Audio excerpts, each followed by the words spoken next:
you all know how much I absolutely love durian, and I've never actually had this ever before. It's the first time I've actually seen it, but it's actually been around for quite some time, and it's one of the things that I've been told to actually order when I'm down here, and it's deep fried durian. So I'm actually going to try it. So it's 3 pieces for 10 ringgit. So that works out to be roughly above $3 Australian. So I'm going to order 3 and just see if that's any good.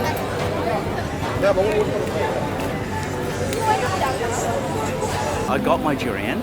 Now all I need to do is find a seat. I need to go and get a couple of other things. So I'm thinking there's a place right down there that I've been before. I'll sit down there and I'll go and get my oyster omelette or chien, and we should be good to go, and we'll finish off with this as my dessert.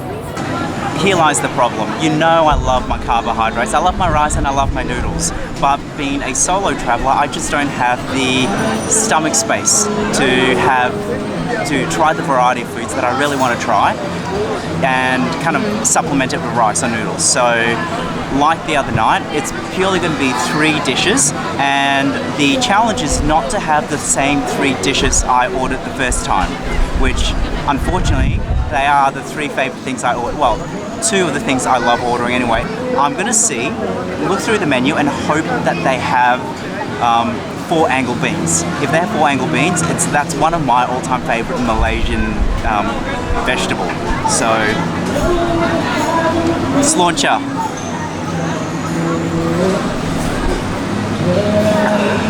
So the first thing is chien, which is oyster omelette.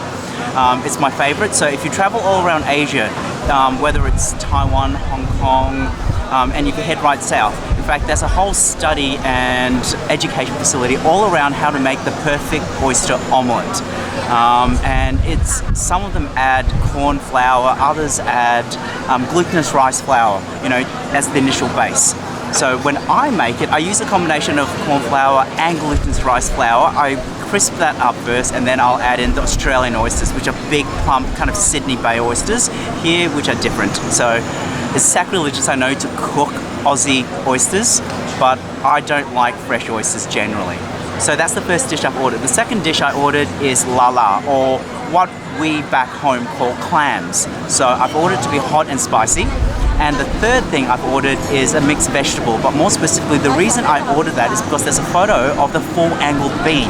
The 4-angled bean is hands down my favourite vegetable. It's very hard to source back in Australia because it is a tropical vegetable.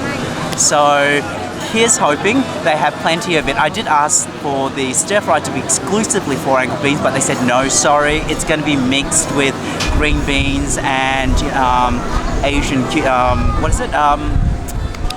eggplants. My oyster omelette has arrived, but this is not a typical chien. If it is, this quite literally, if you have a look at that, this quite literally is just an omelette with oysters on it. This is not what I know as chien, but we'll see what the eating is like. Okay, the other 2 dishes, I can't even count. So the other 2 dishes have arrived, and they actually look exponentially better than the first dish. So this is the mixed vegetables, and what I originally thought was 4-angled beans is actually okra or lady's fingers. So not what I initially thought, but they're using snake beans in this dish as well as the Asian aubergine or eggplant. And this is, once again, lala, or what we know back in Australia as clams, clams. Let's start with the egg omelette.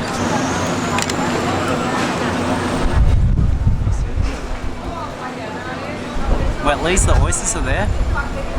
I think my silence speaks volumes. I think this is quite literally the first time I have no words, because it'd be difficult to describe something as tasteless and bland as this. There is no spice, there is barely any punch. I can't even taste the egg. Okay, next dish is the mixed vegetables. This actually looks really good. So what we have here is the okra, or lady's fingers. I love these. I love the gelatinous kind of texture in my mouth, and that actually works. That actually is really, really good. And then we've got the snake beans. We grow these, I grow these at home in my aquaponics facility, so I know this is going to be good. Oh, there's 4 angle beans. Oh my god. I thought they were all okra, but no. That's crunchy. Imagine an incredibly flavorful, crunchy, and I'm going to use the word of the day, moist, French bean. Okay, aubergine or eggplant as we know back home.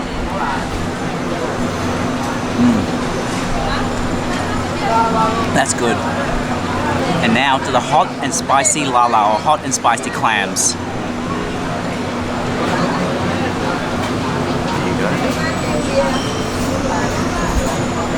Okay, let's try that, shall we?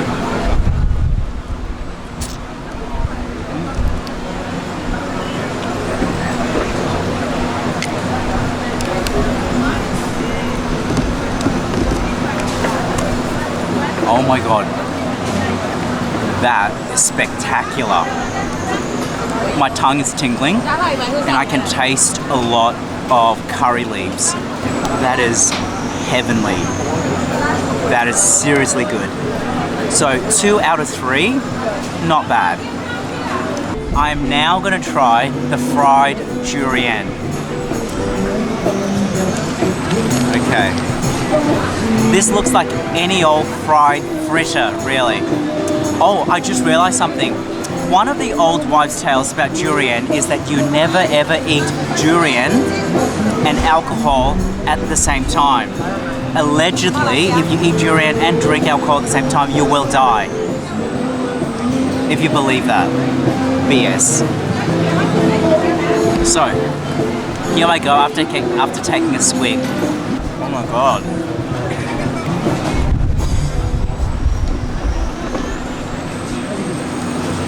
That is seriously amazing.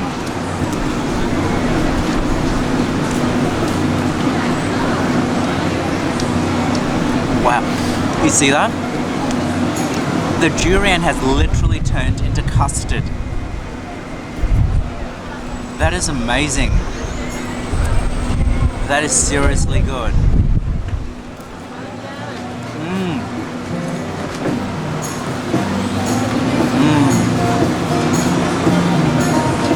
So, let's test that theory about durian and alcohol and death. I'm tempting fate here. It's like me yelling out Candyman 5 times in the mirror. If you've never tried durian before, or if you have tried durian and it's not to your liking, try the deep fried version, because the flavor seems to be less intense and it takes on a creamier consistency. It's almost gelatinous, almost caramelly. It's seriously good. Thank you all so much for watching. If you enjoyed this episode, give me a thumbs up and leave a comment below. If you're new to my channel, please hit the subscribe and bell notification buttons below. If you have yet to visit my Instagram account or IGTV, here's the address. So, till next episode, hooroo!